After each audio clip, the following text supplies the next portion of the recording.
Man like SaRa Garvey. What's going on, King? What's going on? They are. It's the first one of these. First one of these, sir. Audience got to bear with, man.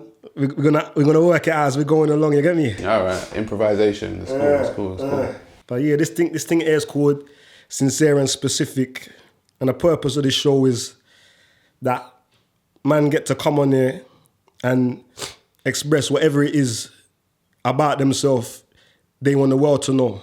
And me, my job is to ask them questions what I feel people want to know as well. You get me? All right. So I don't want no stone left unturned.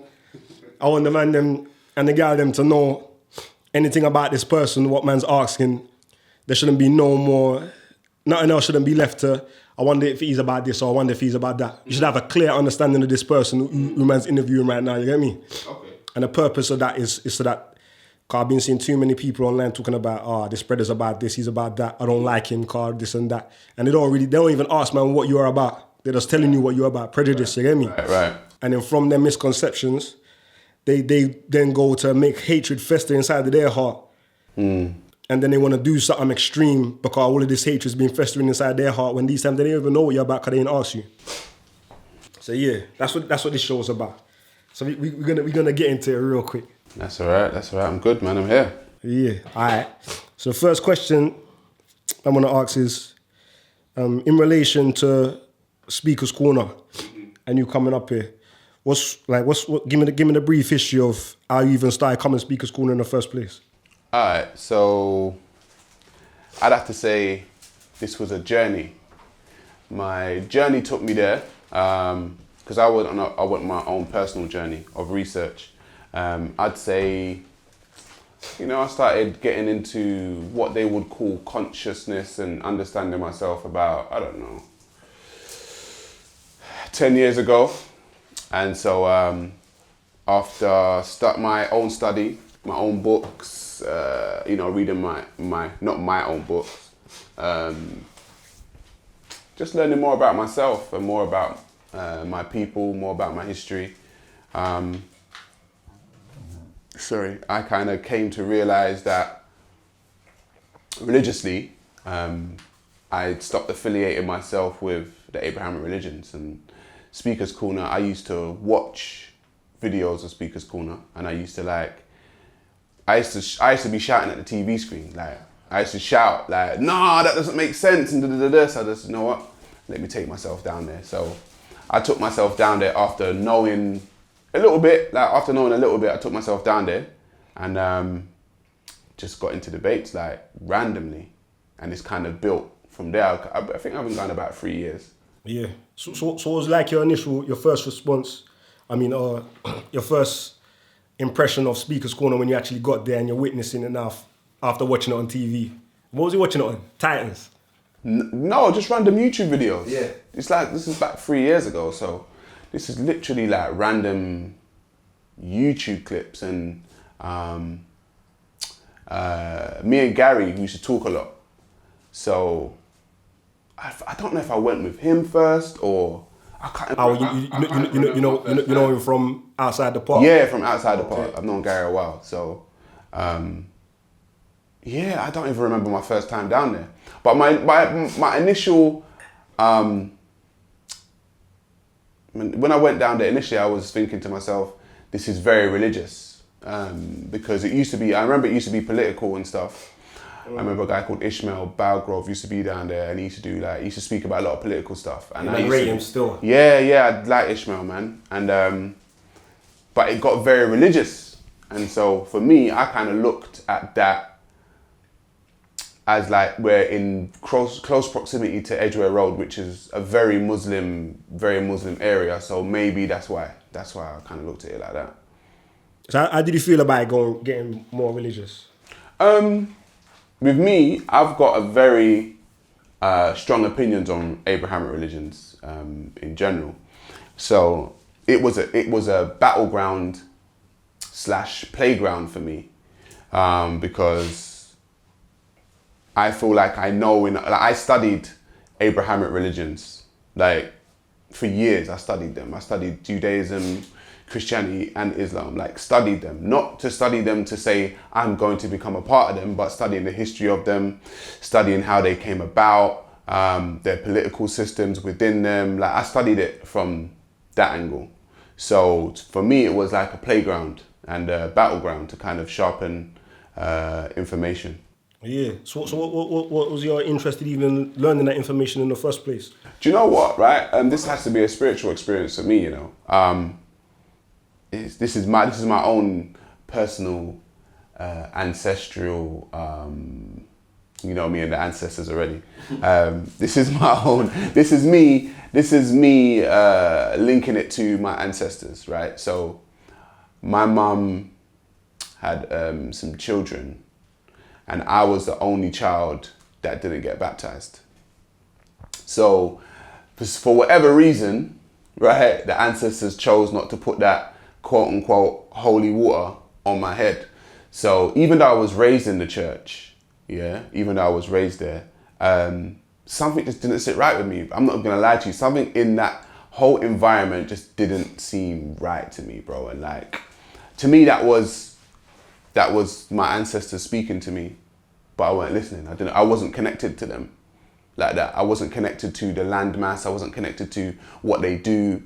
However, in my own spiritual system, I believe that, you know, you're in contact with them and they try to contact you, and they're like if you want to say your conscience or your guide. So we all have that inner voice in us that says, you know what, nah, don't do that or do that. So yeah, I think the holy water missed me, bro. So so the ancestors were like, yeah, we're gonna take this one. So what age was you like that when you started thinking like that, in terms of the holy water missed me and your conscience was telling you? The more I read, from like the age of like 26, when I started reading, and I felt a spiritual connection to what I was reading, which was interesting. Like the more I would read, is the more I would feel connected to it when it came to the continent of Africa, when it came to the spiritual systems that people do and the practices that they have. Like I felt my spirit connecting to it. So I mean, this is definitely my own conclusion that I've come to. Like this ain't this is what his religion teaches. It's just my own conclusion, my own personal conclusion that they were talking to me. I just had to listen. Yeah. So you see this, man's gonna get into some of the critics now. Some of the criticisms of SaRa. See this Batman thing now. At the time, when you was doing your acting thing, I don't know if you're still doing your acting thing. I'm not acting. In regards to that, let's say nearly 15 years ago, I used to do, fresh out of college, I was acting.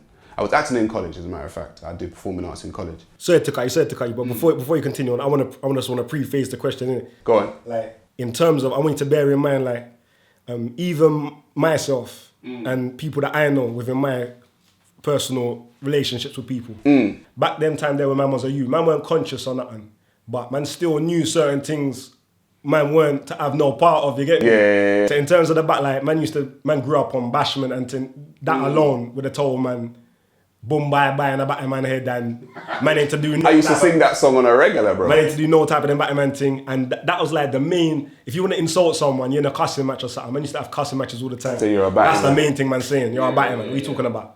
Yeah. And man weren't actually a Batman. Man never knew no actual Batman. But if man see man doing anything suspect, that they could say that's what a Batman would do. That's a Batman thing. So bear that in mind. And no, I hear you, bro. Because the thing is, in 2017, I'm the same guy that will watch a show, and if they've got like, I've got children in it, so I'm like, nah, I don't want them watching certain things because I don't agree with certain things, right, on the homosexual front. So. But like I said, back then, as what they call a creative, see, I can go back to the person that I was then and know my mind back then, right? Okay. So as an actor, fresh out of college, fresh out of, fresh into the acting world, I was just like, I will do anything. Give me a role, I'll play it. Like I'll play a roadman, or I'll play a criminal, or I'll play a crackhead, or I will play literally anything. And I did. I played all kinds of roles. So when this role came up, funnily enough, when it came up, and I went for the audition, and I went to my agent, and they said, yeah, the character's bisexual. And in my head, I was like, what? So then I was like, what would be the role? Like, what would I have to do? Do you get what I'm saying? And she was like, oh, well, it's a 1 o'clock daytime show. So it's way before Watershed.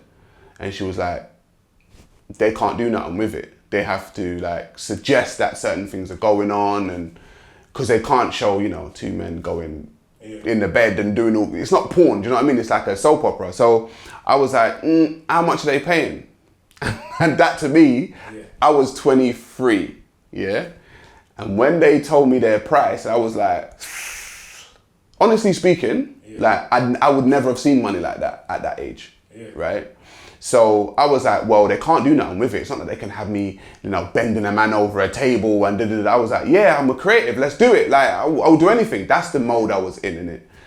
So I was naive. So didn't all the bashful music come back in your mind and all that? Bro, do you know what it was? I had to reconcile it with my mum, reconcile it with my girl, and my girl at the time, and reconcile it with my brethren. So I went and sat down with all of them, like individually, and I said, Mum, listen, like, they're offering me this role, like, da-da-da. And she was like, what's the problem? You're not gay. You're not bisexual. I was like, yeah, I know, but like people aren't gonna like it. Like they're gonna think they were like, and she was like, what? Why are you gonna live for them?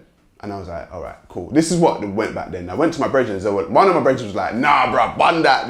Don't do it. And the other one was like, how much are they paying? And they were like, how long have you do it for? And he was like, well, what do you have to do? And I was like, it's not like, there's nothing, I ain't got to do like nothing mad, like bend man over the table and have man hugging me up. It's not like that. It's a daytime show. Then my girl was just like, she didn't like me. At that time, any role, because I was on TV, because the thing is, my main thing on TV was to have I had a fiance. I had a fiance. And I was basically, the role was, I was basically a Gyalis in it. Yeah. Right. And that was like a front for my undercover side. Yeah. So that was the character's. That was the character's real thing. Like the character was, he's got a girl. He was trying to live that life. He was trying to live that life to try and hide away from his feelings for all this kind of stuff. Yeah. So she was more concerned with the amount of girls that I had to be like basically with on screen. Yeah. Okay. So then I kind of had to, I was like, yeah, don't worry about it. So I just, you know what? The people that I care about aren't that miffed. They're not that against it. So I was like, you know what? Can I swear? Yeah, of course. They were like, fuck it. So I was like, fuck it, let's do it. Yeah. So then when I started doing it, it was quote unquote normal acting. It was normal acting. I had my wife, my family, did certain storylines, and then you'd kind of have me go into a gay bar and it would say gay bar, right? Yeah. And then you'd kind of have me going out and like looking around to see if people saw me. So it was like, a lot of it was suggestive. It wasn't like I had to hug up a man and just put my hand around him and all this kind of stuff. And there were a couple scenes where, lips had to touch. I'm not gonna lie, I had to touch another man's lips, and that to me was uncomfortable. But the other guy was straight. So we were like, fuck. Like, because we know he's doing it for the money. I'm just like, all right, we don't want to do this, innit, bro? Like, none of us want to do this. Like, so let's just fucking. So they had to, because it was daytime, they would go in to do it, and then they'd cut. And it was like, I knew to take the piss with like drink water and dash water at him. And do you know what I mean? Like it was, so it was a thing where I would not do that again. Yeah.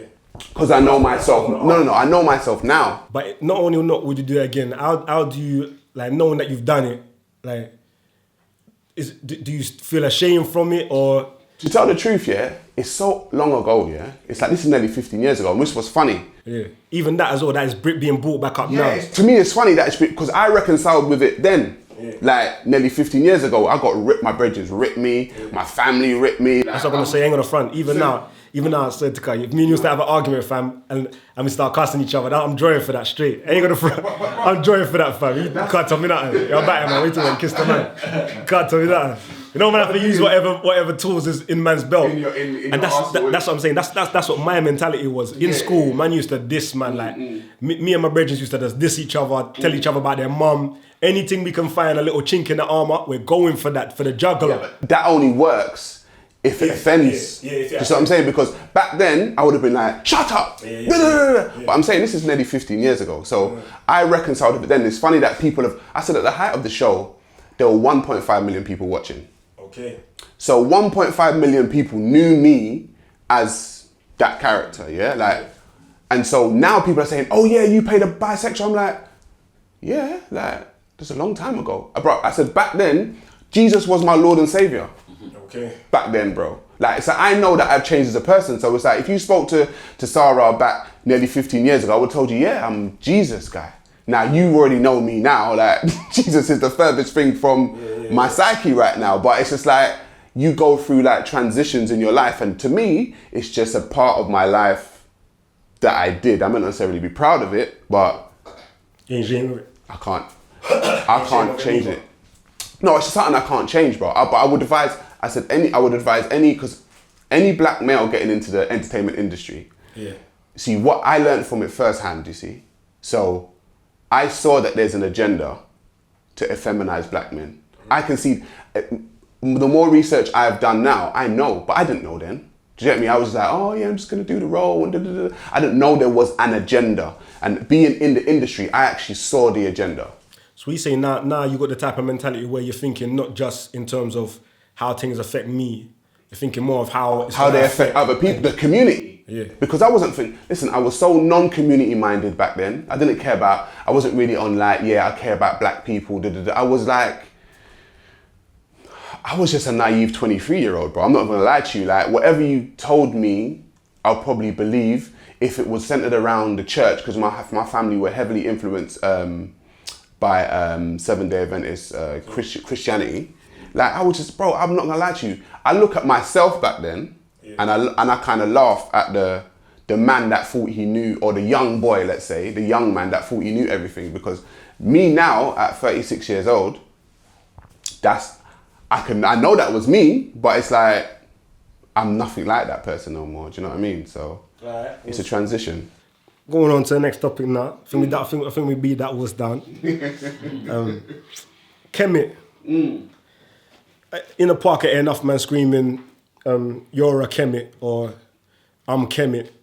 What is Kemet? First of all, Kemet is a landmass. Okay, first of all, the land of what they know as Egypt today was called Kemet by the people in the land. And it means the black land or land of the blacks. That's what it translates to.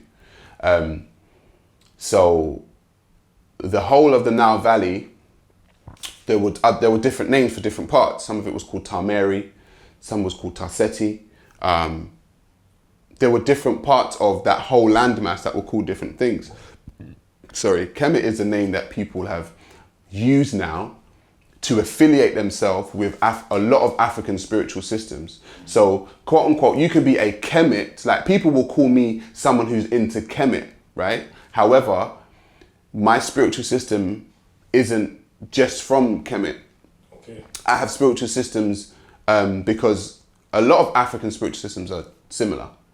So you will find elements of what they would do in Kemet. Of you go to, you know, the Ifa of the Yoruba. They have the same kind of concepts within the spiritual system, and that's what you find around the whole of Africa. That if you get into African spiritual systems, they can be very similar. They have very similar concepts. Mm. So I guess people gravitate towards Kemet or towards Egypt because it's the zenith of like civilization. It's like the peak of like African civilization that you can view, that you can see still, still today, basically. So what do you think people's general perceptions are when they do hear someone referred to as Kemet? I don't know. In the park, like in terms of the park. Well, in the park, the thing is, I know the Muslims in the park are scared of Kemet.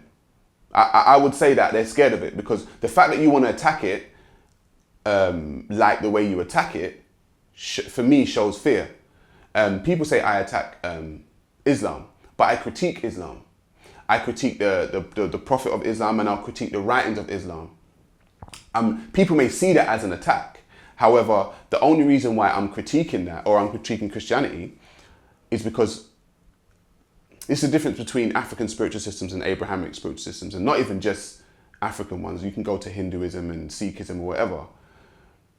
You've told people you're the best. That if I'm a Muslim or I'm a Christian or I'm a Jew, I'm going to tell you my system's best. Yeah? And I'm going to say to you, hang on a minute. You don't know me. So if I stand in the garden right now shouting, my system's best, whatever you do in your house is rubbish, yeah? You have every right to come out and say, what are you talking about? Like, how do I know it's best? And you say, no, it's the best one. Whatever I'm doing out here, you need to do in your house. And I'm going to say to you, all right, cool. Well, let's analyze it then. Let's break it down and let me see if it is best. And then when I break it down and see if it is best, people don't like it. But I'm like, but you told me it was the best though. Don't attack me for showing flaws in the thing when you told me it was the best. What you should have done is humble yourself out and say, you know what, it's just something that I do. And that's what I do with my switch system. I say, it's just what I do. You don't have to do it. You don't have to do it. No one has to do it. I'm not going to tell you you're going to burn in hell. I'm telling you it's the best. I'm not telling you it's the worst. I'm saying this is what I do. And for me, I find that the arrogance and the ego of Abrahamic religions gets them into trouble and makes enemies for them. They make enemies for themselves by telling people it's the best. You can't tell me it's the best and then I look in your religion and I find a white man who owned black slaves who had sex with a 9-year-old. That's not the best to me. That's just not the best to me. You can't tell me that, oh, my religion's the best and I look in your religion and I find, you know, the prophets called the first man Adam. And I find out that Adam could never be the name of the first man linguistically because the name didn't even exist. But you told me it's the best. So I'm just going to be like, bro, like when I analyze this thing, it don't make no sense. And you're allowed it though. You're allowed to have it. But what you're not allowed to do is profess that it's the best. You can say it's the best for me or the best thing for me, but don't go around the rest of humanity and say it's the best thing for humanity, because I will critique it and I will find flaws and I'll expose the flaws and you'll just be unhappy about it. And that's just the way I roll. I'm not going to tell you my thing's the best. So if they talk about, I remember Hussein saying, sorry to cut you, Hussein said, oh, you put food out for your ancestors. Or because he was speaking to Callum about certain things that they do. But do you see that no one got offended? Do you see the way he was mocking? But I don't get offended when they mock because I'm confident in my spiritual system. I'm confident in it. So regardless of what you say, I'm going to do it. I'm not going to put a fatwa out on you and say, yeah, get that guy. I'm not going to like bring my boy and say, yeah, we're going to mess that guy up. I'm not going to go online and make a video of the guy who I didn't like saying something. Do you know what I mean? It's like, it's very childlike and I would say feminine energy that a lot of these so-called men display. Because I'm like, as a man, I ain't gonna go and do that, bro. That's feminine. Who's gonna go and do that? You wanna talk about me? Oh, you're a batty man. Bro, all that you lot are doing is feminine nonsense, bro. Like, you lot are getting worked up over words. Like, over someone said. To me, that's very feminine, bro. So you see initially, yeah, when you first started noticing, when you're doing your studies about Islam, after you heard man screaming their thing's the best, and you started noticing certain things what you had issue with. Mm-hmm. When you started bringing these up to these people who are claiming they're the best and all of that, what was your intention for doing that? Like, what did you expect to happen? Okay, and what was you hoping for? So I'm a nationalist and a Pan-Africanist by my own definition. So I'm about the forward thinking and the forward movement of black people globally. I don't care where you lie. I don't care what country you're in. Black people need to forward themselves. So what I found is that there were a lot of black people in this religion who have stifled their mind to not think black first, right? So, and people say, oh, that's racist thinking black first. But I'm saying, but if the Chinese think first for their people, which they do, and the Russians think first for their people, which they do, and the Jewish move for their people first, which they do, and the Europeans move for theirs, which they do, and the Hindu, and the Sikh, and the Asian, why is it that when black people want to forward their people and think for their people, people see it as racist? So when I started seeing a lot of black youth, I'm like, okay, so what do you think about black unity, black forward, black progression? And they would say, oh, it doesn't matter about color. It's about, God, and it's about Islam. And I'm like, bro, like, seriously, like, are you living where we're living? Like, are you experiencing what we're experiencing? Globally, we occupy the bottom of the socio-economic ladder. You can be a Muslim, but if you're a black one, you're at the bottom of the socio-economic ladder. You can be a Christian, but if you're a black one, you're at the bottom of the socio-economic ladder. And I'm like, so there is a system here that's keeping you at the bottom. Regardless of your religion, you can be affiliated with Labour, Conservative, what's the American systems? Democrat, Republican. It don't matter. If you're a black one, you're at the bottom. Do you get what I'm saying? So it doesn't matter what system you take. And if you don't understand that, then you have to understand that you are black first in this system. You may not see it. You may say, oh no, it's about God first. But in this system that you occupy here, you're black, bro. And they treat you like that. So my whole initial thing was to kind of talk to black people and get them to realize their own power and get them to forward and progress themselves. So that was my angle, and that still is my angle. So what about your methods now in order to achieve that aim? Because the critics, obviously I'm saying what the critics are saying. Some of the things I'm saying is through my own analysis, but I'm more trying to make it about what the general consensus there is through my own little field research. Critics are saying that if that indeed is your intention to just debate and highlight certain things, then why are you so aggressive? Man are saying that you're aggressive with it and you're deliberately disrespectful by calling Prophet Muhammad a paedophile. I think is one of them. I've never called him a paedophile. I called him a child molester. There's a difference. Okay. So people have said paedophile and I've said child molester. Yeah. And like I said... So you want to elaborate on that? Because to molest a child, to molest one, is to have sexual relations with a child. Yeah? A paedophile will tell you that this is their sexual orientation to be attracted to young children. So a paedophile is attracted to young children. They'll see them walk on the street and be attracted to young children. Child molestation means you molested a child. You may not be attracted to that one or that one or that one, but the one that you had I don't even like to talk, it's disgusting to me, but the one you had a sexual interaction with, you molested that child. So I will say, according to the standards that we live by, not that they live by, but we live by, that's child molestation. A 50-year-old man having sex with a 9-year-old girl is child molestation. By the standards that we live by. Now the standards that they live by, they will justify it. So I've said, for me, there was a time where there's a time in the human psyche that they evolved to realize things aren't correct and right for them, right? So 400 years ago, 500 years ago, people said slavery was all right. It was legal, it was socially accepted, yeah? And it was the norm. Now, you're raping, pillaging, whipping people as the norm and as legal. And at some point in time, human beings said, you know what, this ain't right. And the reason why they did that is because they put themselves in the position of the human being that's getting that treatment. Okay. So if I know that I'm whipping you and I'm every day, but if I as a human being put myself in your position, I'm gonna be like, you know what, I wouldn't want that done to me, you know.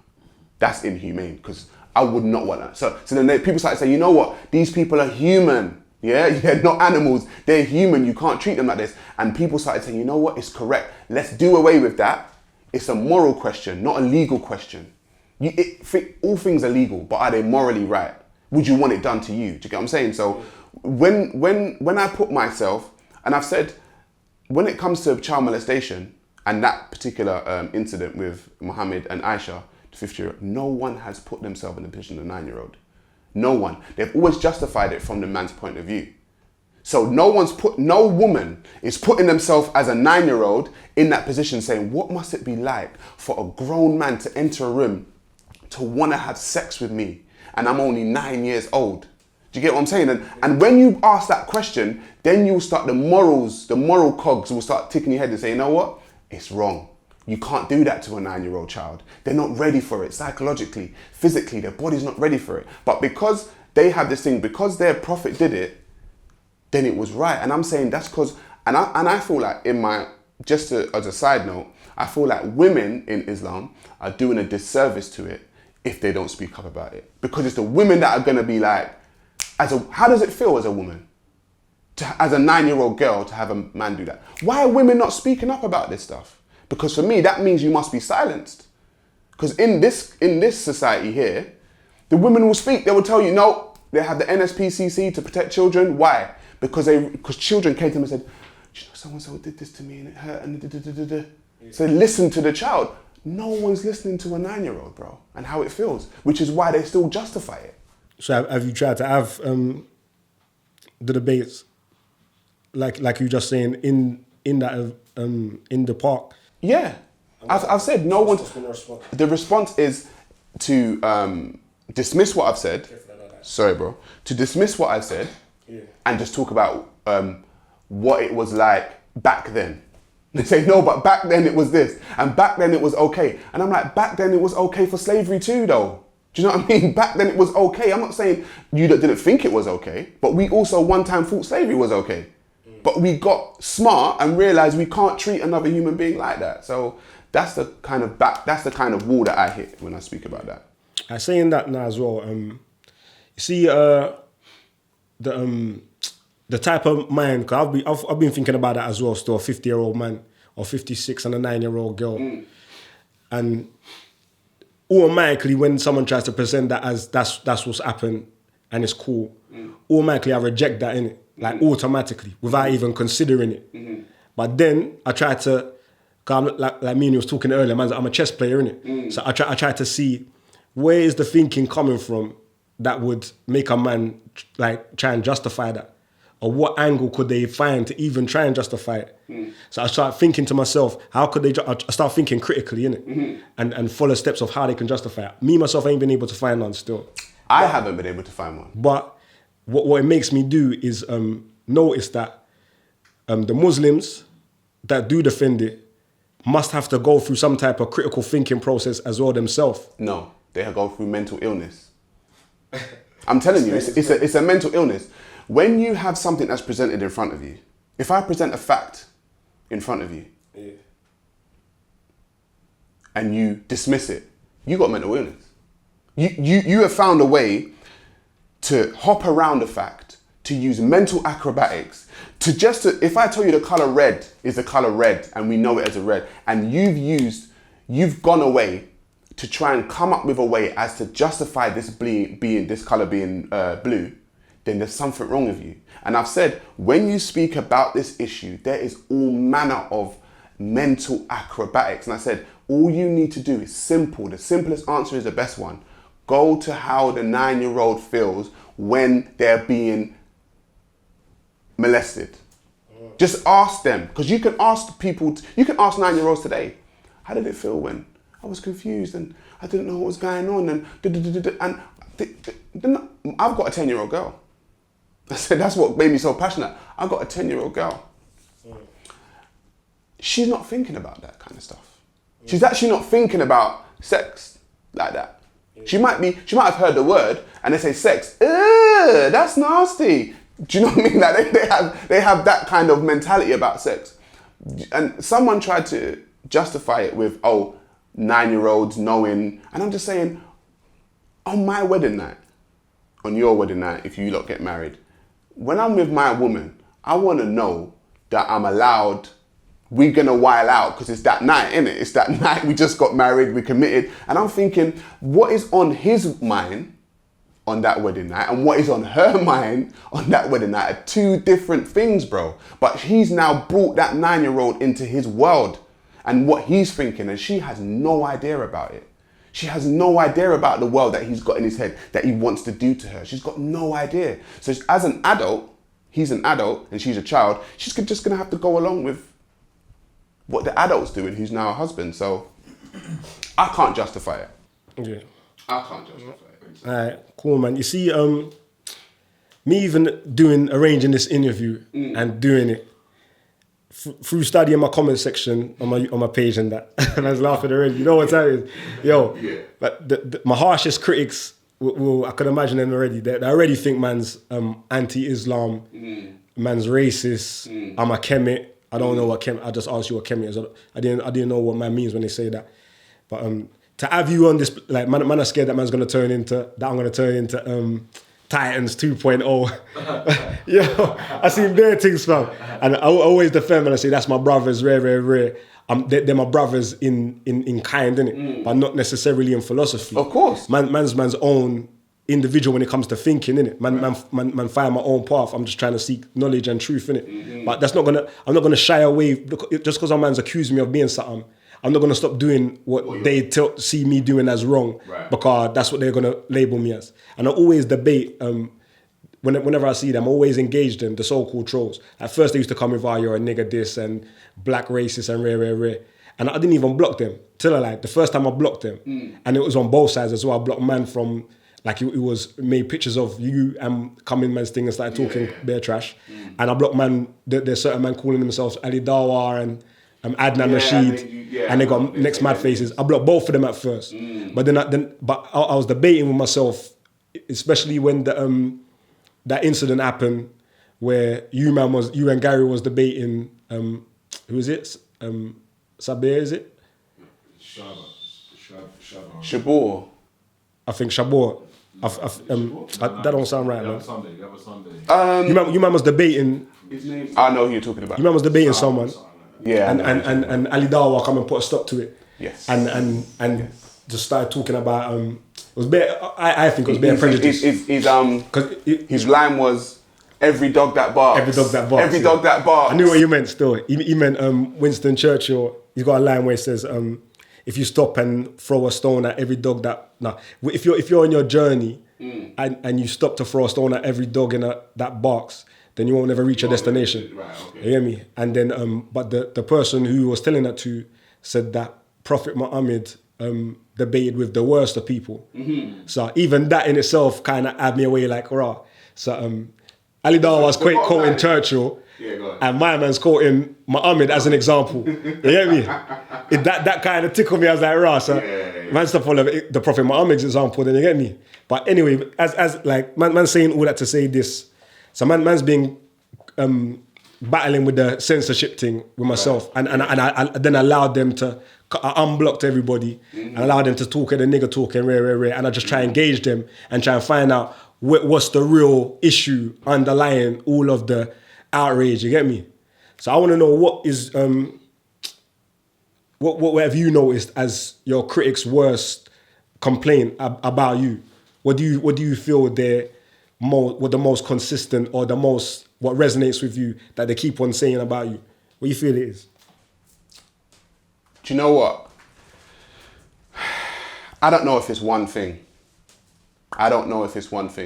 What I do know is from time I started to critique the religion, they didn't like it. That's what I do know. And the thing is, if you look at my older videos, you will see my calm demeanor. You know, I'll debate with someone, let them speak. I'll become maybe jovial. I might like bust a joke here and there. Yeah. And the more and more I debated Muslims in Speaker's Corner, is the more aggressive they became. So me, as a man, I'm not a road man, I'm not a gangster, but I'm a man. Do you get what I'm saying? You're not just gonna talk to me a certain way and I'm just gonna be, all right, yeah, let me lie and talk to me a certain way. You mean, give me an example of the type of aggression you was noticing in the beginning. Okay, so if you look at myself and just look at myself and Hussein's first interaction on video, which was by Titans TV, actually. And I was talking to him. He didn't like what he was hearing. He's like, mocking, aggressive, And so I was like, in my head, I'm thinking, I'm just talking though. Like, you don't have to agree with what I'm saying, but why is your energy like this? And so I've had when it comes to Hussein specifically, I don't even mind him as a person, you know. Like, I'm not gonna lie, I actually don't have a beef with him as a person. Yeah. I may think in myself that he may be misguided as a person, but I ain't got no beef with him. And I think he took it away when I said we're at war, and I meant that ideologically, because obviously the way I'm speaking, the way you're speaking, it's gonna do that, bro. Yeah. Do you get me? It's total opposites. So we are at war ideologically. Not physically, but ideologically. So sorry, just a quick side note. Yeah. Was that we're at war and you not shaking his hand, was that before that debate where you're telling him to go back and watch, or after that? That was that debate. It was after that's how the debate started. No, it was after that same debate when he said, "Oh, let's shake hands." Oh, he didn't want to shake hands. And I said, "There's no need to shake hands. We're at war." Okay. So if initially you would have came up to you before that you even debated with him, would you have had a problem shaking his hand? No. But I took his energy from that debate, And the man was so like, with me. I'm like, I'm cool, bro. Like, don't worry about the shaking hand. I already see your energy. Like, I talk about energy a lot. Yeah. And I've said to people, I can read people's energy. And so if there's been many a debate when Hussein's jumped in a debate that I've been having, like many a debate that he's, for some reason, for me, he brings his energy to me most of the time. Do you know what I mean? I don't bring my energy over to where he is generally. I have done on a couple of occasions. I was like, you know what? I ain't got time for it because I can't feed off that energy. So going back to the question, what do I feel like they don't like about what I'm critiquing? I'm saying the whole of it. And I'm saying my style of critique is not the way Callum would necessarily critique. It's not the way Gary would critique. Gary's quite jovial.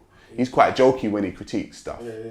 But everyone has their way of conversing and critiquing something. Mine just seems to be more, I will tell you directly, and I will tell you with passion. That's just the way I do it. Straight blunt. Straight blunt, because I feel like people understand it. When I don't like to run around things. I don't like to skirt around the issue.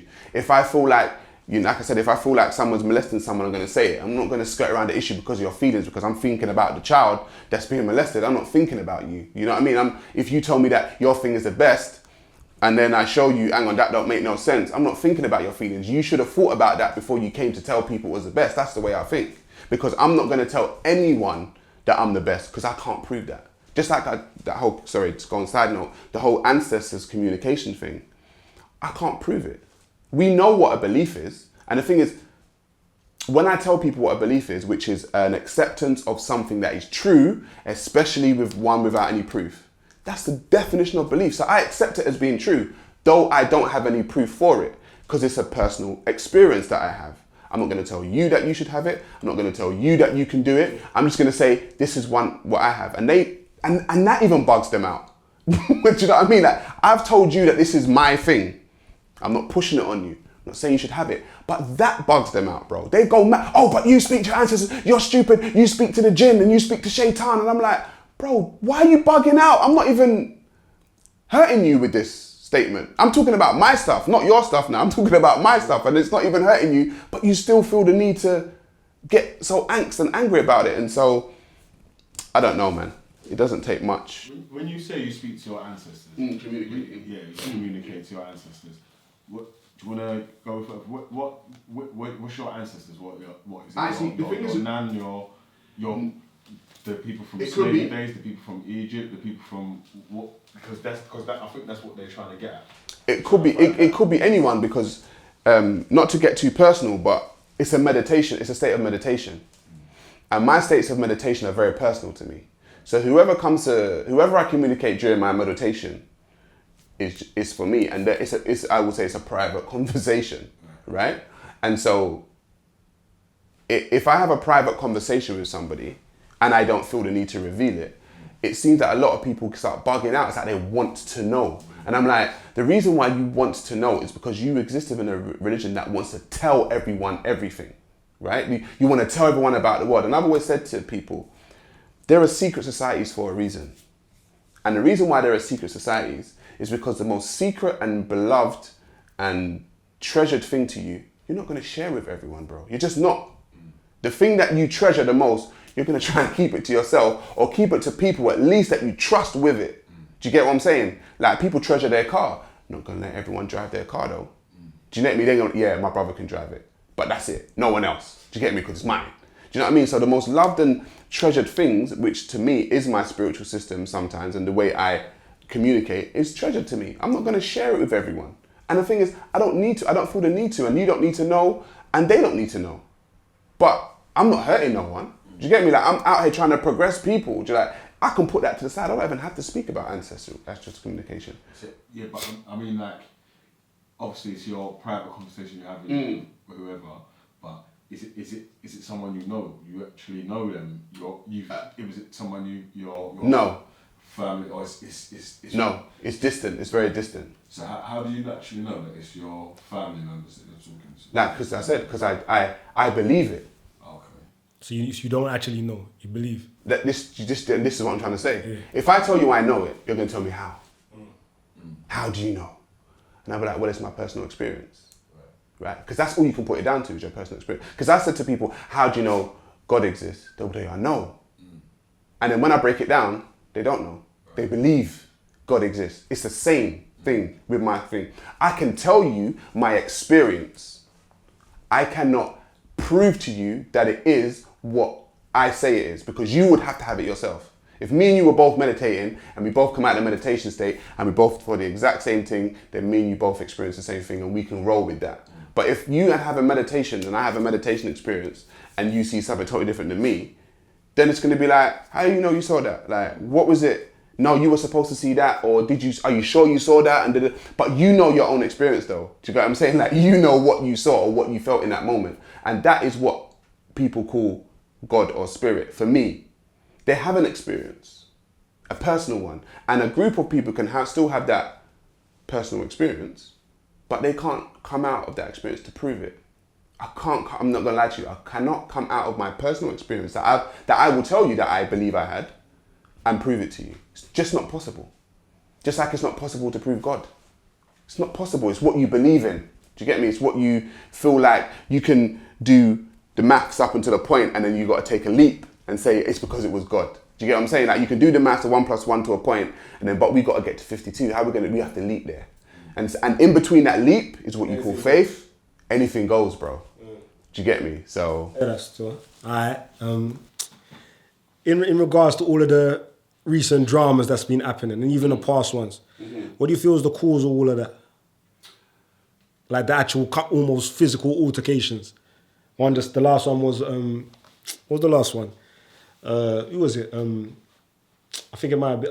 I didn't even witness the last one. Like, one just happened with I think it was either AR or Big Bro. People keep on saying Big Bro in my comment section. I don't know. Ain't spoke to no one that was actually involved.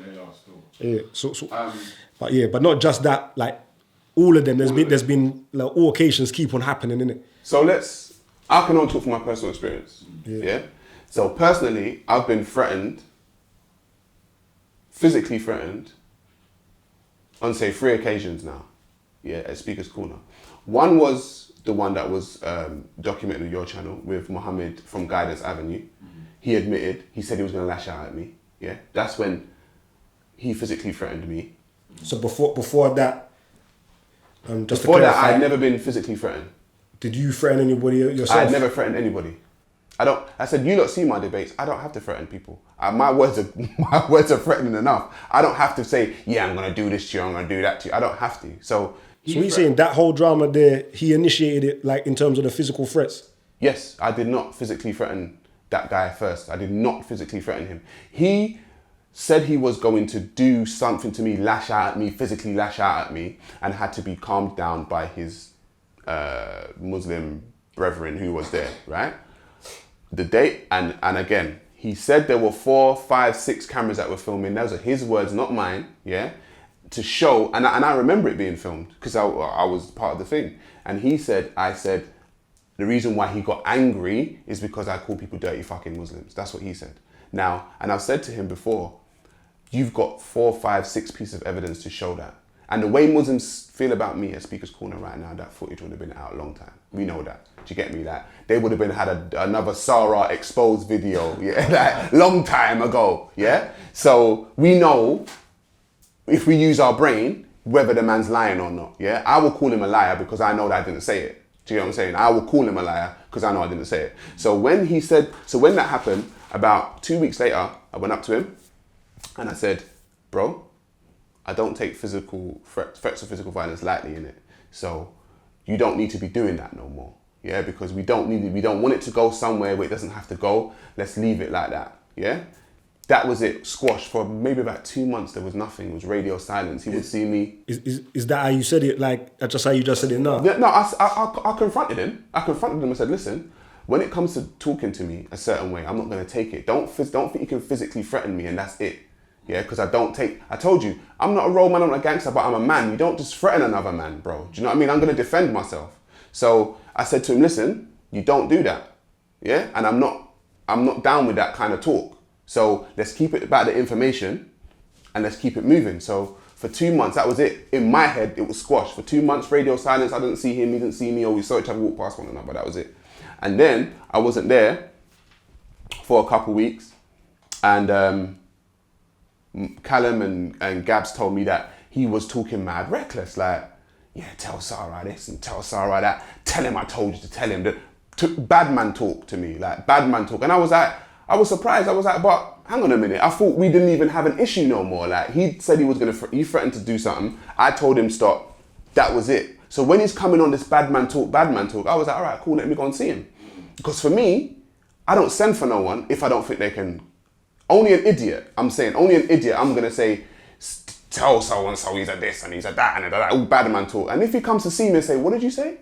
What am I going to do? I'm going to be like, don't send for anyone if you don't think they can come for you, because people can, that's why I don't send for no one. I don't send for anyone. I don't know who you know, who they don't know. I'm not sending for no one. I'm going to be me, say my thing about the religion and the text, but I'm not sending for you as an individual. I don't know. You could be a crazy man. I don't know you, bro. Do you know what I mean? So when he did that and my altercation with him happened, that was that.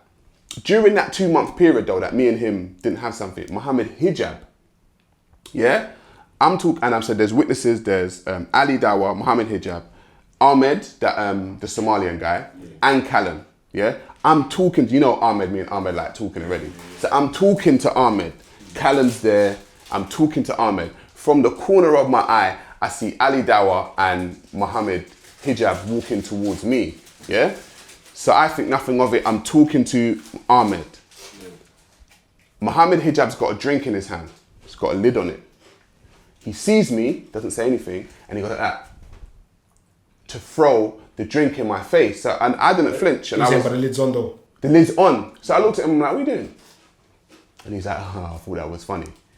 And I was like, bro, ain't nothing about that funny over here, bro. Like, whatever it is you want to do, just go over there, because I'm talking to the guy. So I left it at that. So Ali was kind of behind him, and Ali said, what did you do? Like, what happened? And Muhammad said, oh, I did this. And he went to throw it again in my face. And I just talked to him, I said, bro, what are you doing? Are you stupid? He's like, and instantly he was like, what? We can do about it. We can do about it.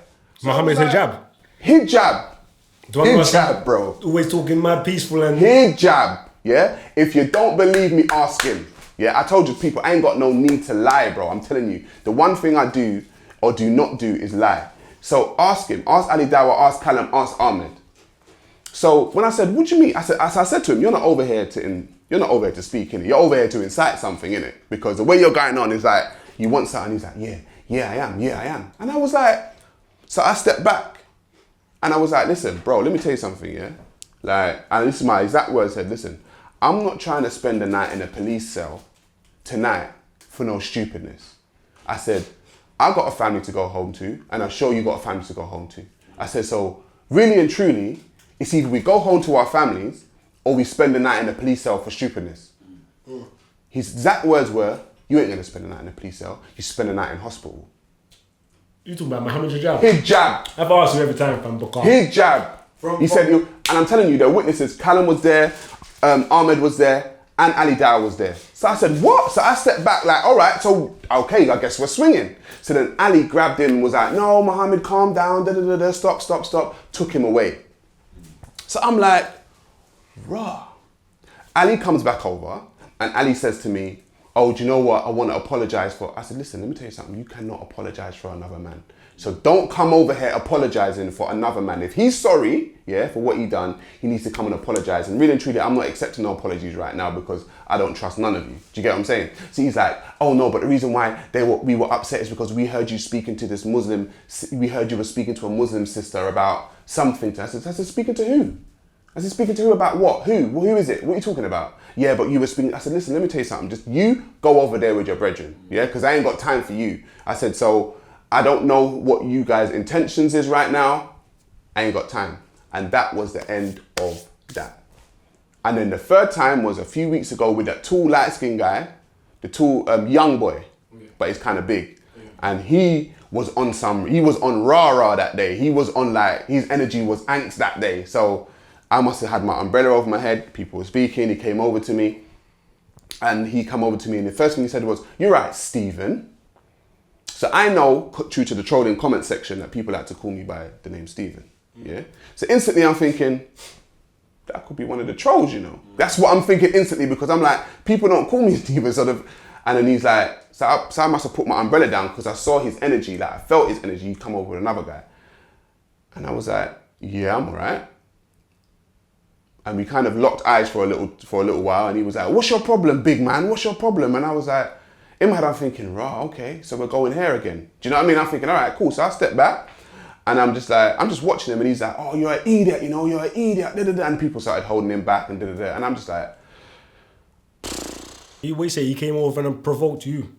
he wanted to provoke a situation. He tried to G-check you. Yeah, basically. But he thought, and I'm telling you, intimidation seems to be a way that they try to, because Muhammad Hijab was intimidation. Muhammad from Guidance Avenue tried to intimidate, and this guy tried to intimidate. Intimidation seems to be a tactic. And I'm telling you, there's a Jamaican saying, they say, Dappy know who to frighten. Yeah? So you can't frighten me. And they get that. They come over there to try and frighten me. And when they realize that, you know what, I'm a man, I'm not going to just have anything. Like, if we're swinging it out, I don't mind swinging it out, you know. I actually don't mind, bro. Do you know what I mean? I can take care of myself. So it's like, this whole trying to intimidate me, I'm like, but I thought you were the religion of peace though, bro. Like, in my head, I'm thinking, but I thought you're supposed to be peaceful. Like, what happened to the peace? Because I don't know any of you as an individual. I don't know what they do. I don't know where they live. I don't know if they got wives and children. I don't have any desire to enter any of their lives. I don't care about Hamza, not a Shabir, not a Ali Dawa, not a Muhammad. I don't care about them. I come to Speaker's Corner, I say my piece, and I go home to my family. But they have a thing about wanting to know me. The online stuff, trying to find out where I live, putting my school online, where I went to school, where I went to college. Do you get me? Putting my number, my phone number went on my LinkedIn page, you know, and copy and pasted the whole of my LinkedIn page and then put it right in the comment section with my number and my email. And I'm like... See when you say they. The quote unquote trolls. So do you associate them and the actual Muslims, what you see in the park? I've got to. You come up with to like trying to intimidate them. I've got to. As the same group. I've got to. Because you don't know who it is. Because in the comment section, a lot of the trolls will talk like they were there at Speaker's Corner. Oh, I saw SaRa today, and he was and I saw him and Gary did, and I'm like, rah, so you were there. So you're watching the whole thing go down, and you get on YouTube, and you start saying all this kind of stuff. And I'm like, okay, so I'm amongst them when I'm at I don't know who it is, but I'm amongst them when I'm at Speaker's Corner. So I've got to look at all of them. I don't know who it is, bro. And so me and another computer savvy person, yeah. There's a channel called Muppets at Speaker's Corner, yeah, where it's got me and Gary and Ian with all these bodies and heads on the bodies and us singing and this kind of stupidness. Yeah, and we did some investigation and saw the links to that account. Okay. And the links to that account is Islamophobia TV. What? What you saying, dog? What you saying? Yeah? What you saying? Some exclusives. The link to that is Islamophobia TV. When you say the link to that, what do you mean? The algorithms, what is it? The guy, he was trying to find, he did some, yeah, all of that address business, and the two accounts are linked. Yeah. What you mean? So in any time the account's active, it's from the same destination? Yeah, from the same destination. So I'm just like, all right, cool. So we know who one of you is, yeah, because the Islamophobia TV's definitely got some kind of angst against me. Do you get me? And then even that now, man, that's a good segue still. In like with the recent thing against Gabs now on Islamophobia TV, what's your take on that? I think I said people push people's buttons. Yeah. Now I'm not gonna. It's like this. Individuals are individuals. If someone's, I said it, people don't understand how to take religion and an individual and separate them. Yeah, I've been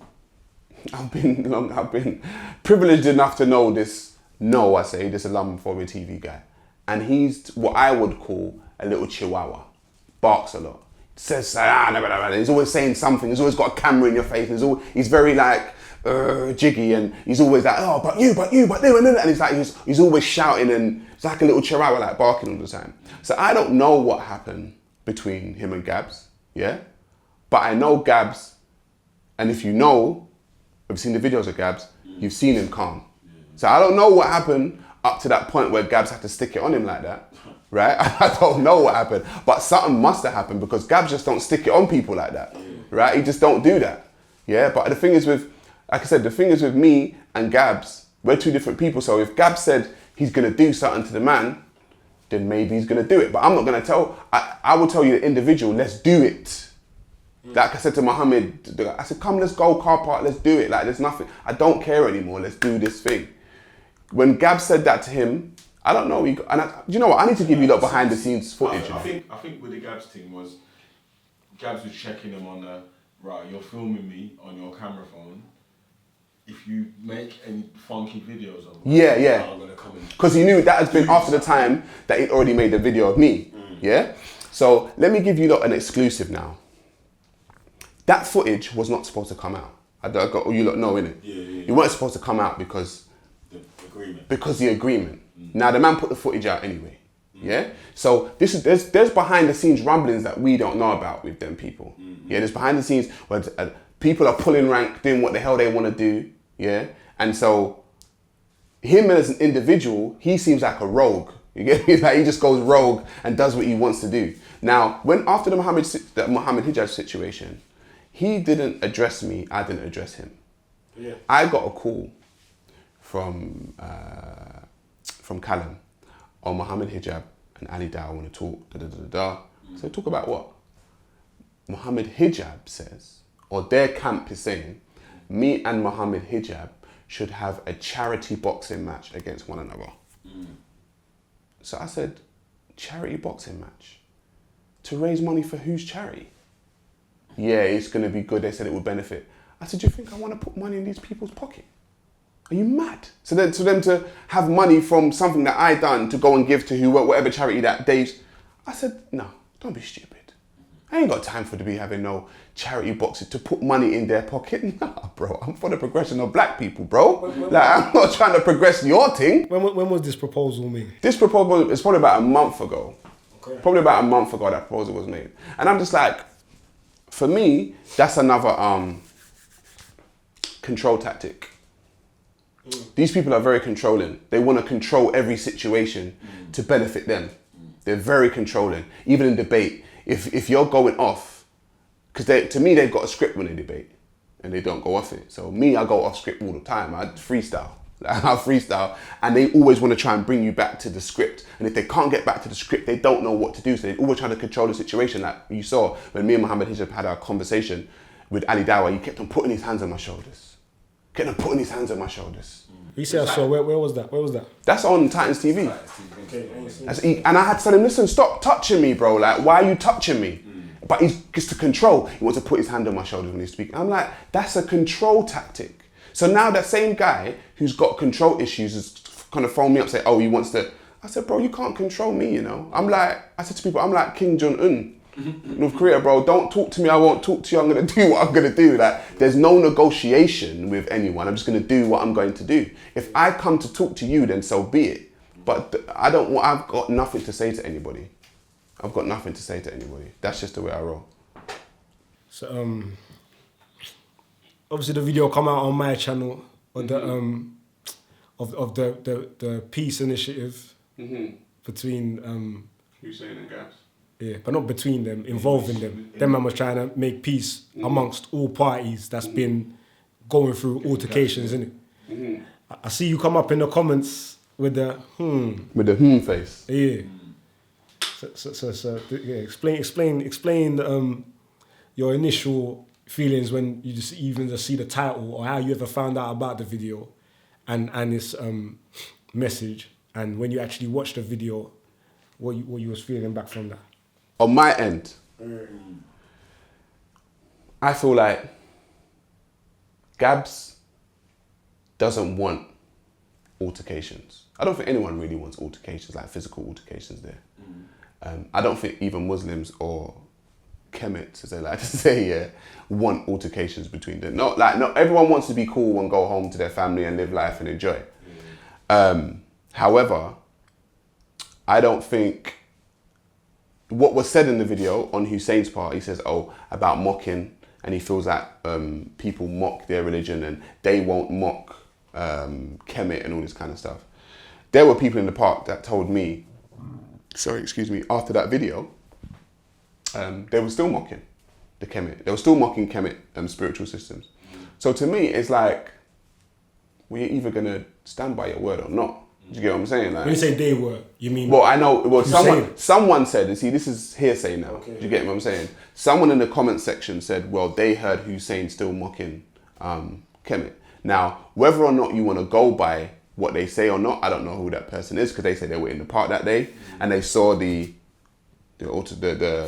Hearsay, we can't, yeah, true. We can't hearsay, but for me, it doesn't seem. It doesn't seem genuine. Because, like I said, we can have an ideological battle with one another, yeah, and it not have to get physical. Because Speaker's Corner is about different views and different this and the way you feel about that. And it's called Speaker's Corner, people down there to speak. What I felt like that was, on the Muslim part, was an attempt to stop free speech. Yeah. That's what I felt like. You can't tell people what to say in a country of free speech. It's not possible.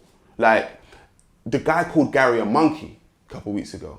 Gary turned around to him and said, what you say?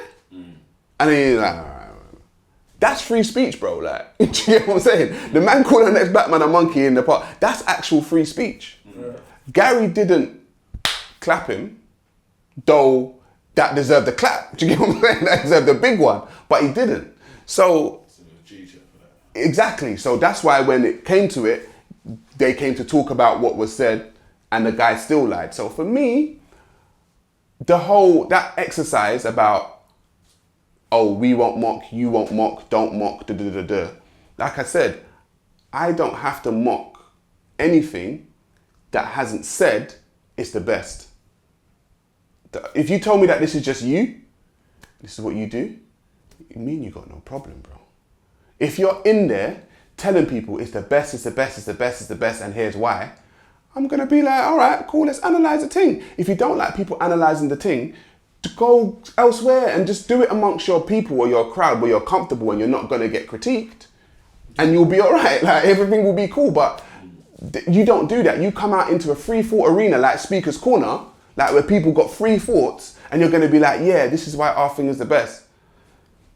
You can't quell free speech, bro. If you want to quell free speech, you have to go Saudi Arabia or something. No? So all this information about the Prophet and the girl's age and all these other bits that you're critiquing, where are you getting this information from? I'm getting it from their book. I'm getting it from their hadith. I'm not getting it there from their number one hadith, which is Sahih Bukhari, which is like second to the Quran. Right. I get it from there. So I'm not, and I said, every time I do it, if you see my video on SaRa's Corner, I give you the verse and I give you what was said. And I clearly say the verse. It's like the other day when I said about the devil in the nose thing, right? Yeah. So the devil in the nose thing was in the book. So they had their app on their phone. I had my app on my phone. And this is what's funny. When I'm looking at this guy's app and I'm looking at mine and it's in my Sahih Bukhari app and he's got his Sahih Bukhari app. And in my head, I'm thinking, wow, why isn't it there? Why can't I find it the same number in his one? So then after that, I went home and downloaded his app. I went to the app that he had. I went to download it because I was like, no, I know it's there. So what I did is that it's the same. When you realize about hadith, they have a appreciating numbering system and a depreciating numbering system, and depending on which system you use, the numbers won't match up with the one that depreciates and one that appreciates. So he had the different depreciating number system. But I found it in his app. I went to his app and I got it and I found it. It was like four books down and a couple more verses down, but I found the exact same thing. Okay. Do you get me? So I don't have to make up lies about stuff. And then even on the video, I posted the link to like sahihbukhari.com, like the actual, not no website they say it's biased. It's actually sahihbukhari.com and it's there on the link. So in that same piece video as well, Callum wrote a comment talking about the shade that's being thrown, that he senses being thrown on you. Yeah. I expect it. Go on. No, I'm talking about in terms of the video. Like he's saying he's watching the video, he don't like all the shade being thrown at you. What, by Hussein? I don't know who by. Yeah, well, he's He never specified. I feel he thinks that obviously Hussein's insinuating not to debate you and Gary in the video sort of thing. So I think he's What was your take of just reading Callum's message? Do you know what? I appreciate the message. He tried to put a big thing on my shoulders that was telling me that I'm the spokesman for like Europe. I was like, no. I was like, nah, don't try to put that on my shoulders, bro. Like, I say what I say, but I appreciate the sentiment. Do you get what I'm saying? Like, I appreciate the sentiment. So, yeah, man, Callum's my brother, man. Like, the shade, I'm gonna expect it, bro. Shade in a video is nothing for me compared to. But did you notice it? I know you said you're gonna expect it. Of course, I noticed it. Yeah. Of course, I noticed it. But what did you notice that was shady then? What did you feel like? Because all you had to do was, after certain sentences on that video, you just had to put my name. You could have just put my name and superimpose my name there and said, this is who I'm speaking about. Do you get what I'm saying? It was quite obvious to people who know and, who are in the park, yeah, or who have been following this whole kind of debate scene in Speaker's Corner.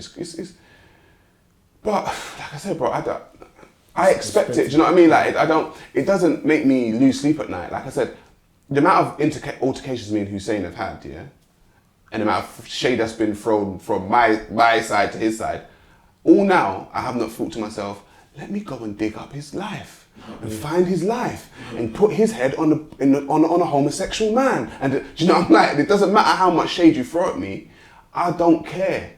And I'm telling you, I don't care, but they seem to care about me to the point where they have to go. I said, for me, in anyone's code, and this is where I knew I was dealing with people with no code, yeah? Women and children are off limits. Women and children are off limits. It doesn't matter if I got a problem with you, anyway, I don't go for your women, I don't go for your children. They went for both of mine. But not to defend them or not, and obviously I want to interview them as well. Of course, yeah. And make them give their sincere and specific. But they have publicly stated that they don't support that behaviour, and anyone who's doing that, they're for their and they've condemned people doing that. What do you say to that? Honestly, in SaRa's Corner, the first one that I did, I read a verse from that same hadith, Sahih Bukhari, and it stated that Muhammad said himself that Muslims are allowed to invent good information. Yeah? Invent good information. To me, inventing good information is a lie. Yeah. Right? So, for me, if your prophet, no matter what you say, your prophet has actually okayed you to basically lie. So you didn't think that was being sincere when they were saying they shouldn't be doing that? How can I trust a people or a person who follow a man who said it's okay to lie? Because who am I? They care about the man more than they care about me. So they're going to listen to him more than they're going to listen to me. Okay. So I know that. They ain't going to listen to me, they're going to listen to him. And if he said it's all right to lie, then they're going to do it. If I say, oh, don't lie, don't create good information, they ain't going to listen to me. And is that specific to all Muslims, or is that like a Shia thing, bro? Exclusively?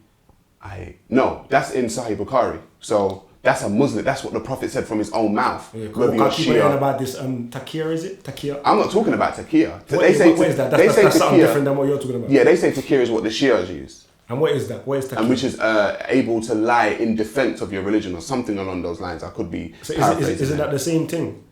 Similar, but I'm just going by the words. Forget taqiyya. I'm going by the words of what the man Prophet Muhammad apparently said. He said it's all right to invent good information. So if I invent good information, good or bad, I'm lying. It doesn't matter whether it's good or whether I invent it and it's bad. It's a lie. So I'm saying I can't trust the people who live by that kind of code. And they may say, oh, but we don't do that. That's what a liar would say. So I'm like, I can't trust no one. Like, I can't trust anyone. So that's just the way I roll, man. What was your like when you was having that debate where Ali Dawa come and stopped it, to go back to that? That looked to me. I'm wondering if Ali Dawa watched the actual debate back and thought that he done the wrong thing for stepping in, because it looked like a very respectable debate, and his reasons for stopping it while he was stopping it was like he asked his Muslim brother if are these people being respectful to you or something? Do they listen to you? And all of the things he was asking him, I think you was doing. He was being respectful, at least from my opinion, and you was listening to him. It was just a debate. You hear me? Obviously there was a bit of banter, but I don't think it was nothing malicious. Yeah. Nah, there was no maliciousness there. You get me? So, in terms of like discovering that there seems to be some type of ban on debates against you and Gary specifically, that's what it seems like. I don't know. I tried to reach out to Ali Dawa to explain the situation so everybody can have a clear understanding of what's happening. I didn't get no response still. But what is your take on that? This apparent banning of talking, of discussing ideas. Bro, months before, about a month or so before that, I think it was, maybe 6 weeks before that, Ali already told me to my face that he's been told not to speak to me. He's been told not to? Yeah, he's been told not to speak to me. Okay. So that was like 6 weeks before that. I think, yeah, he told me about he said, I've been told I'm not supposed to have conversations with you. And is that, cause my timeline's all over the place still, is that after any of the occasions or before? That would be before, I think. I think it would be before. So there were no physical altercations? There was no physical altercation. He was told before. I believe so. Yeah, I believe so. It was before the altercations, definitely. So he's already told me to my face that he's not supposed to speak to me.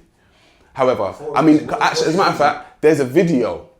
There is a video. No, it was a while ago. There is a video on Titans TV where I'm speaking to Ali Dawa, and he's like, "Oh, SaRa, you know what? I shouldn't have been speaking to you." And that was after he told me. And I was like, yeah, I know you shouldn't be speaking to me.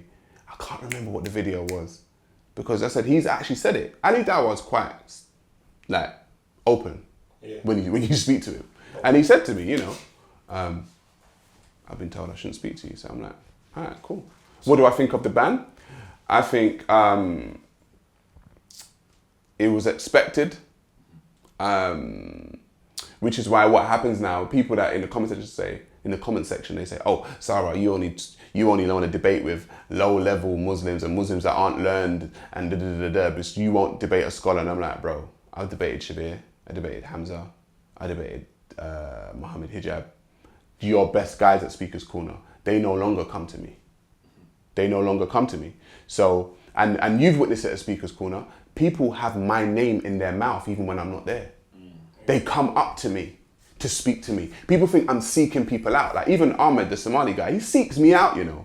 He seeks me out to debate me. I don't go to no one. I walk around the park, I will have conversations with whoever, and people come up to me, SaRa, I saw a video, and I saw you said this, I want to talk to you about that, and I'm like, all right, cool.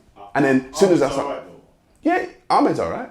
Yeah, Ahmed's cool. I've never had any kind of physical altercation or anything like that with Ahmed. Quite fair, I think. Yeah, I mean, I don't agree with the fact that he was defending having sex with a 9-year-old, but me and him have had no. It's just about the information. It's just about the information, 100%. So, have you got any idea where the order might have come from that they ain't supposed to debate you? Yeah, there's a sheikh. There's a sheikh at Speaker's Corner. He's actually there. Yeah, he's there. Who's? I don't know. No. It's another guy. He actually got a. And you see Ali go up to him and speak. So has it been explained to you why they're not supposed to debate you, especially at the time where there wasn't even no altercation? No, they're not going to explain that to me. Didn't you ask? They got hierarchy. They got rank. I don't have to. I know. And I'm saying when you're intrigued to ask as to what their reason is. No. I already know. What is it then? So what do you think it is? I'm exposing it. I'm exposing what they don't want to be exposed. I'm able to critique the religion to a point where people can see that things don't make sense. And their narrative is being hurt by what I'm saying. The narrative that they're trying to portray is being hurt. So, of course they can't speak to me. They want to speak to someone who's not able to dissect. I know myself, and I would say I have a gift. Like you talk about chess, being able to dissect and see things and see moves in the future before someone else even knows they're going to do it. Yeah. Do you get what I'm saying? And so when I'm speaking to these people, I can see where they're going. I can see and I can see things that don't make sense, and I'll dissect it. And I think I have a way of putting it into a very simple, formatted way of for people to understand. I feel like I can do that. Like, sorry to go on a side note, but when people talk about, I had an analogy of Batman before, and Batman in Gotham City, and people talking about the Quran, and people talking to someone, they said the Quran is true. I said, what proof do you have? They said the Quran. And I said, well, hang on, you can't use the Quran to say the Quran is true or a fact. You've got to use outside sources. They said, no, because I said, we do circular logic. What the Quran says is true. I believe the Quran because the Quran says it's true. Therefore, I believe the Quran. What the Quran says is true. And I'm like, you're going around in a circle, bro. And he's like, no, but the Quran says, and I'm saying, that's what, with the thing with a religious person, every time I have a conversation with you, that's why they always refer to a verse. That's why they always refer to the book, because that's where they live. They're actually stuck inside the book. They can't look outside. So I said, Batman, Gotham City, there's a comic. Batman lives in Gotham City. He saves people in Gotham City. Therefore, I believe Batman is in Gotham City and the book is correct because the book says Batman lives in Gotham City and Batman lives... And I'm saying, but if we go outside the book, we can't find Batman, we can't find Gotham City. So you got to stay in the book to believe Batman lives in Gotham City. It's the same thing with either the Bible or the Quran. You've got to stay in the book to believe it. When you come outside, you can't find it. Any of the stuff that you're talking about. We can't, and that's what the same conversation I had with Shabir when we were talking about the Moses and the Pharaoh story. And I said, great, Moses is in Egypt. Egypt is outside the book. Fantastic. You just mentioned something we can go to reference outside the book. That's fantastic. Moses and Pharaoh, let's go to Egypt. People that documented their history, and there's so many documentaries on it. Where's the documentary of this guy called Moses and this guy called Pharaoh? Where's the evidence that they found of it? This huge event that happened in their history. You can't find it. So I'm gonna be like, well, boy, let's be honest. Like, you just gave me a reference point. I went there to check, came back null and void, bro. Like, do you know what I mean? It came back with no evidence. So what you talking about now? And then he said, oh, you haven't found everything. So then now it puts him, he tries to put himself back in a position of power. And I'm saying, listen, we ain't found everything about what you did today. But if I assert that you went and robbed a bank today, I've got to go to the bank. I've got to prove that. And if you say, oh, no, you haven't found everything that I've done today, every place, you're sending me on a wild goose chase, basically. You're sending me to go and find and I'm asking you, where did you go? Well, I went here, and you're vague, and it's like, to me, it's just like, it's a game that they send you on when it comes to these books. Like, you can't question and get outside the book to verify it. And the minute you get outside the book to verify it, the stuff outside the book doesn't verify what's in the book. Like the name Adam, the Moses story, like all this stuff, it don't verify it. And so the narrative is, don't speak to people, right, who can really expose those flaws. Because for a very long time at Speaker's Corner specifically, the Muslims there have been debating with Christians for like over 10 years. And they have felt like they've won all of the arguments. That's why they bring up the same arguments. Oh, the Trinity. Oh, Jesus is not God. Oh, they bring up the same arguments because they know they can win them. And here I come, and I'm like, I analyze it, and I'm like, let me speak to you now. And I've come with an argument they've never heard before because they used to debating Christians. They used to debating atheists. They've never debated someone like me. And so they don't know how to take me. And I'm exposing things that I'm going to places that's on their script, and that's not on their script. That they know, if a Christian says that, go to this question. If an atheist says that, go to that question. I'm not going by your script, bro. Like, that's not where I exist. So, the narrative is, don't speak to someone who can expose certain things about the religion, in my view. Would you say that you hate Islam? I don't hate anything. No, that's a lie. I hate lies. Yeah. I hate lies. Okay, so that could be anything. That's anything and everything, bro. I hate lies. Everyone does lie. So I've lied, you've lied, you know what I mean? But I hate being confronted with a lie and people not being able to humble themselves and say, you know what? No, it's not a lie, it's just something that I believe. Like, I don't like that, because then that means I'm dealing with your arrogance and your ego. That's like when you talk to me about my ancestors, egotistically, I can't tell you that it's 100% fact. My ego won't allow me to do that, bro. Like, because my ego's not that big. I'll be like, yeah, I did it. It's mine. It's what happens. Whatever. If you don't believe it, you're gonna burn in hell, bruv. That's ego, bro. Do you know what I mean? That's arrogance. Like, you can't believe it, So you can't prove it, and because you can't prove it, you make the person that's asking you to prove it the enemy. Do you get me? You're now my enemy because you're asking me for proof. What do you mean? Believe it. The sun is here, the moon is here, the stars are here. God did it. Believe it. Well, you know what, bro? I kind of analysed that, and nah, you're going to burn in hell. Bro, like, chill, like, do you know what I mean? Like, let's have a conversation, but the whole narrative to me is arrogance and ego. The whole narrative for me. So what are you gonna do now in the park? If you wanna go back to the park, now that there's like this ban on you where no Muslims ain't gonna debate you, or none of the Muslims who's affiliated with that ban is gonna debate you. What are you gonna do? I'm not even being arrogant now. I'm just being truthful. Someone will debate me. Someone will come up to me and say something. They will. They can't help themselves. I'm telling you, they can't. I can stand there and not say anything, and someone will come up to me. Oh, SaRa, I saw a video. I want to talk to you about that. Would you debate people on other stuff? Like, just anything in general? If anyone has come up to you and want to debate it, I've got views on most things. I don't have the answers for everything, but do you know what I mean? I've got views on most things. So basically, what I'm trying to say is your main reason for going Speaker's Corner to debate against Muslims.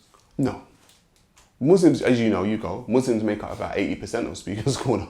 Yes. So, like, That's why you happen to be debating Muslims most of the time. I've debated Christians, though. Yeah. There's video of me debating Christians. Yeah. But it just so happens that it's mostly Muslims, because for me, I find they're most forthright with they come to you and they're like, listen, this is what it is. Whereas the Christians, you see the Christians speak, they will happily be in a corner shaking their tambourine singing, bro. Like, there's Christians there that just will shake their tambourine and sing. So, yeah, it's, I'm not going there solely to debate Muslims. I'm going there to spread a message. Yeah.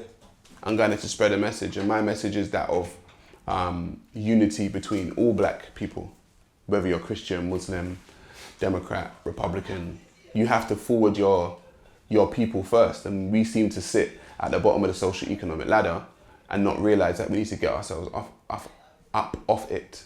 And I feel like personally, religion is a lot of what's stopping that, because when we were in Africa, when we were not Christian, when we were not Muslim, when we were not Jews, we built the most fantastic civilizations and cities. And then since we've become Muslims, Christians and Jews, you can say Timbuktu, which was Muslim. You can say Mansa Musa, which happened to be Muslim. However, the Africans of that time were already building cities, so they happened to be Muslim. It wasn't Islam that made them build. Do you know what I mean? Since we've become religious, we don't build anything. We're waiting for heaven. People are actually literally waiting for heaven, or making or doing things to try and get themselves to heaven quicker, like, being a martyr or something like that. So, yeah, my thing is, I think religion stifles the mind. I think it stops people from really progressing, because you're putting your power to an outside source, and you're waiting for heaven, which ain't guaranteed, and it kind of stifles you. So I think black people generally make religions, like Christianity would have been dead if black people and other people of colour didn't continue to be. Europeans don't care about Christianity. Generally, they don't. Their churches are like, they're closing churches down. There's hardly any Europeans in church, but a black church will be filled to the brim, right, with black people. It doesn't matter where you go. So Christianity is being fed now by people of colour. And for me, it's sad because it's being fed by people of colour, yet the God concept is white. It's a white man at the top of the chain. And it's like, if at least see God in you, at least see yourself in God, do you know what I mean? So, I think you lot got a visit on. Nice, man. How you doing? So, what are you trying to achieve? Is, like, what's your... My main goal, I mean, you'll see this in the coming months, is to put out a message to black people in general, to start, for it's okay to be yourself. Do you get me? Like, it's okay to be unapologetically black. Do you know what I mean? Like, for a very long time, we've been used to catering to other people's feelings. So if me, you, and your brother was standing on a street corner, we'll be thinking, people are thinking that about us. We look like a gang or whatever. And that's their own stuff. Do you get me? We know we're not a gang. Do you get what I'm saying? Like, we know our intentions. And I think for too long, black people have allowed other people's feelings to be put first. If anyone's been on a plane, so if you've been on a plane and you watch the safety briefing, the one thing they say is that if we lose cabin pressure, yeah, and the mask come down, please put the mask on your face first before you put it on somebody else. They say in state of emergency, please tend to yourself first before you tend to somebody else, because you can't fix someone else if you're not fixed yourself. And I find black people always tending to other people's stuff. That's what I find. We're always putting the mask on other people, and we're failing, we're dying, we're doing all this kind of stuff, and we've still got the mask on the person's face while they're getting life from us. So if you think about that metaphorically, the continent, they got life from us, from the people, from the resources, they got life from us. And they continue to get life from us because we continue to forward their religions.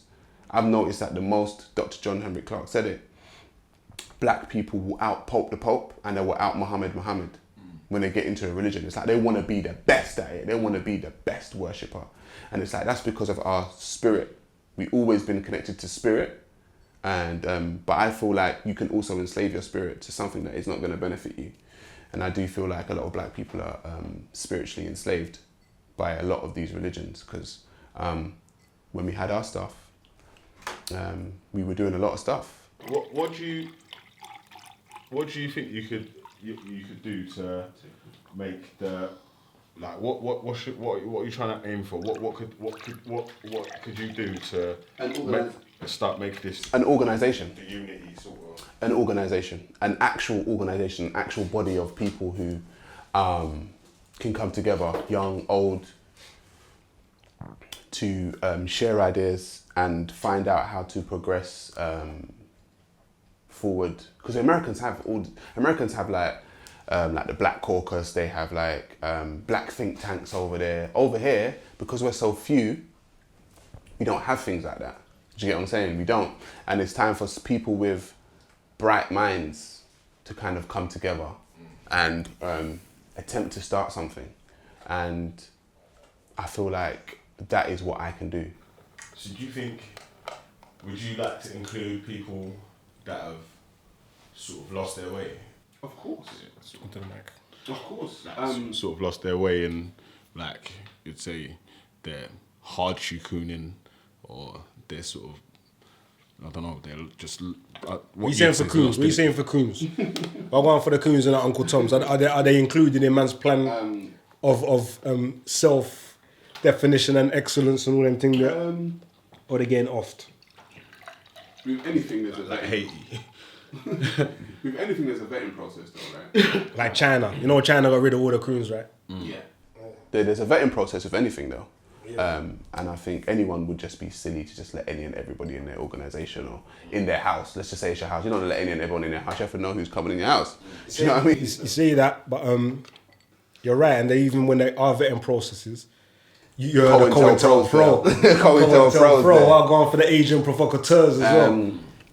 It's a very real question, and to tell the truth, you never really know until you actually deal until you know. Do you get what I'm saying with that COINTELPRO stuff? You ain't supposed to mean nothing like that, deter man from trying in the first place. Of course, and I think the smarter people get, hopefully, the more they'll realise who is a quote unquote agent, like, because you see people's movements. Like, I'm all about people's movements. Do you know what I mean? Like, how are you moving? Do you know what I mean? You can say whatever to me, but I don't know. You don't know, like, gang initiation, if you want to put it like that. Like, they need to know that you're down, so they will give you an initiation to go through to show that you're down. Do you get what I'm saying? So whatever the initiation, and I said that's the same thing with secret societies. The Masons do it. You can't just become a Mason. Once you get to a certain level, they say, all right, initiation time, are you down? Do you get what I'm saying? Are you down for this thing? So you have to do something to initiate yourself into. So I'm all about that. I'm all about initiation processes. And the thing is, what's funny is it's an African system. So if you look at societies, tribal societies or whatever. Rites of passage. Rites of passage, there you go. So initiations have always been part of the African cultural way. So you can't just, you have to do your initiation to show that you're now down for the tribe, down for the clan, down for the village. And men have one and women have one. So yeah, I'm all about that, man. I'm all about that. So in the coming months, we're going to get on this. In closing, I don't know, I might just open up a next hour worth of worth of discussion by saying... Listen, you got to interview the rest of the people, though. Trust me, fam. Most definitely. That's what man's platform's about, innit? Sincere And specific. You I want everyone to come on there and say their thing uninterrupted, and that's this is what I want to close with, innit? Anything that you want to get off your chest personally, or not even get off your chest, you might have a message that you want to deliver, you just deliver the message. But anything that's on your mind where you want to bring up and put out there for the audience to take in. You hear me? In close. I want people to know that as harsh as I can be on religion, there's no hate. I got love in my heart for my people, right? And so, but I get passionate though. Do you know what I mean? I get passionate. I love my people to a point where my passion comes out in when I speak, like, because I want the best for you. I can't hold everyone's hand and get everyone to do what I'm going to do. I know that. However, I'm going to speak with passion. Do you know what I mean? I'm going to speak with passion, and I can't not speak with passion for black people. I can't not, because we're passionate people anyway. And the thing is, I just want people to know that this ain't hate. This isn't me saying, oh, people are better than other people. Like, people seem to think that because I've said African genetics is basically the father and grandfather of human genetics, meaning you and I would be people's genetic father, that we think they're better. Now, I don't think I'm better. I'm just telling you that I'm your father. So that's all I'm saying. If you think your father's better than you, then that's your own, what you're putting on it. You're putting that on it. So I don't hate anyone. I can work with any and everyone. And I do work with any and everyone. However, I'm for the forward movement of my people first, just like the Chinese are for the forward movement of Chinese and the Russian for Russian and the Jew for Jew. It's not a foreign concept. It seems to be a foreign concept when black people do it. Do you know what I mean? People find it, and to me that's a fear. Black people have the fear, and also other people have that fear. I think they have the fear that we're gonna like colonize and enslave people, or I don't know. Do you know what I mean? Like, black people ain't kind to be enslaving people like that. Like, going around the world to colonize, and our continent's enough. Do you know what I mean? It always has been enough. So, yeah, that's what I want people to know. I want people to know that I'm down for my people first. That don't mean I hate anybody else. I won't work with anybody else. But first of all, I'm down for my people. I want to see you guys do good. Do you know what I mean? If you tell me, yeah, that's cool, I want to see you do good. And I want to help you do good. That's me in my heart. Do you get what I'm saying? If someone else comes to me and they're not my peoples and I can help, I'm going to help you lot. That's just the way it's going to be. Don't expect that, and that's not racism. Do you get what I'm saying? That's exactly if you went to a Jewish man and it was a Jewish organization, it was you over a Jew, the Jew would pick you, the Chinaman would pick the Chinaman, and the Russian would pick the Russian. It's just the way it goes. Like, that's the world we live in. It's the people move like nations, and I just think we should start moving like a nation. All right. One more quick thing. I don't know. Do you feel now, after everything was being said, that people will have a more clearer understanding of who SaRa is? I think so. What motivates SaRa? If they watch the whole video. Yeah. If they watch the whole video, they know. If they don't, if they just watch part of it and cut part, like certain people do, and put that's all they're gonna put. Do you know what I mean? Like, it depends if you watch the whole thing. If you watch the whole thing, you'd know me. If you don't, if you only watch half or you watch just a clip, you won't. All right. Yeah, I think we done, man. We done, fam. More. Listen, thank you guys, man. Yeah, man, what you mean, fam? It's no problem, fam. The platform's there, like I said, fam. We want to try to get everyone in of all different backgrounds. This ain't just a black thing. This content over everything platform is for the truth and honesty to prevail, you get me? So anyone who wants to come on, reach out to, man. I'm gonna reach out to people myself, and we wanna make it happen, innit? Episode 1, season 1. Man like SaRa, sincere and specific. We out here, beat. What you gonna say? Yeah, we done this, man. We do this. Man like Bigger Belly. Man like Bigger Belly in the building. You know, I think Bigger Belly's just in the comments, fam. Bigger Belly's here, fam. We doing shit. Come on, man. You know how we do. Alright, see you now, man. We out. Yeah.